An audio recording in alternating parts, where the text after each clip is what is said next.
Have you ever achieved something and instead of feeling proud, your first thought was, soon they're going to realize I don't actually belong here?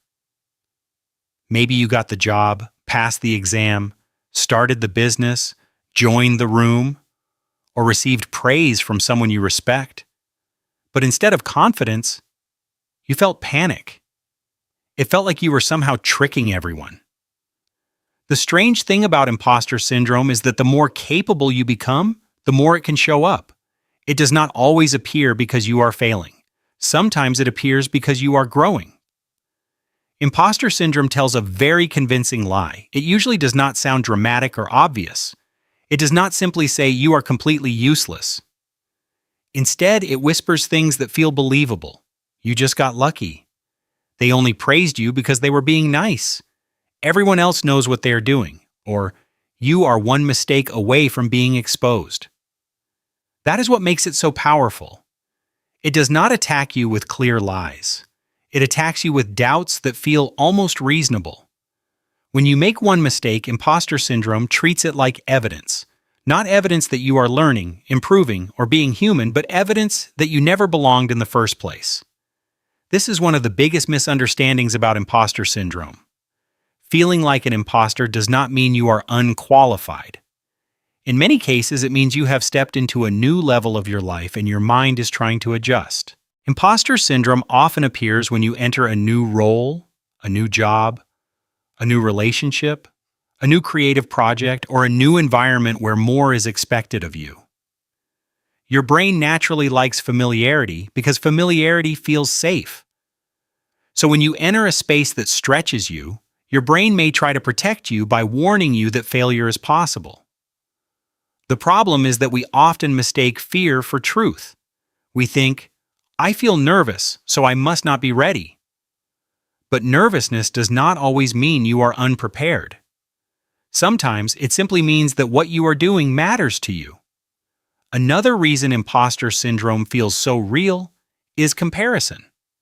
We often compare our internal struggles to other people's external success. You know every doubt in your own mind. You know the messy first draft, the late-night confusion, the things you had to search online, and the moments when you almost gave up. But with other people, you usually only see the polished version, the confident presentation, the final result, the clean update, the edited video, or the finished product.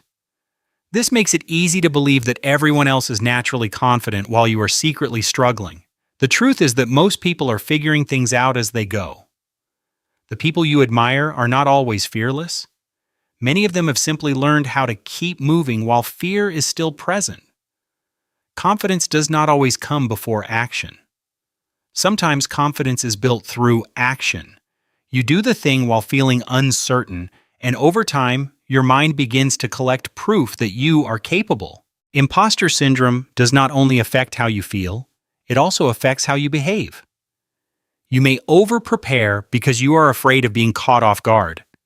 You may procrastinate because starting means facing the possibility that you are not good enough. You may avoid opportunities because success feels like pressure. You may also downplay your achievements by saying things like, "It was nothing. I just got lucky," or "anyone could have done it."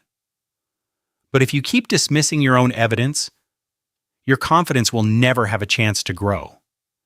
The key is to stop asking, "Do I feel confident?"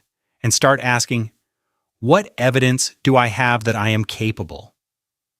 Maybe you have handled difficult things before. Maybe someone trusted you for a reason. Maybe you prepared more than you are giving yourself credit for. Maybe you are not perfect, but you are improving.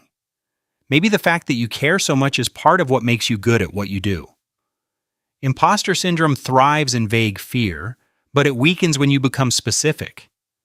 For example, "I am a fraud" is vague. A more accurate thought would be, "I am new to this, but I have handled challenges before. I do not belong here" is also vague. A more truthful thought would be, "I am still learning, but I earned the chance to be here." You do not defeat imposter syndrome by pretending you are perfect or amazing. You defeat it by telling the truth more accurately. It is also important to remember that real growth often feels uncomfortable. When you are becoming a new version of yourself, there may be a period where you feel like you are pretending. But sometimes, what feels like pretending is actually practice. You are learning how to stand in a new space, carry new responsibilities, and believe in a version of yourself that you have not fully become yet. The fact that you question yourself does not automatically mean you are fake. It may mean you have standards. It may mean you care about doing well. It may mean you understand the responsibility of the opportunity in front of you. Doubt is not always a sign that you should stop. Sometimes doubt is just a feeling that appears when you're doing something meaningful. In the end, the goal is not to never feel doubt. The goal is to stop treating doubt like a final verdict. Doubt is a feeling, not a fact. The next time your mind says, "You do not belong here," try answering, "Maybe I'm not fully comfortable yet, but that does not mean I'm not capable." Growth often feels like pretending before it feels like becoming. And sometimes, the version of you that feels like an imposter is actually the version of you stepping into something bigger.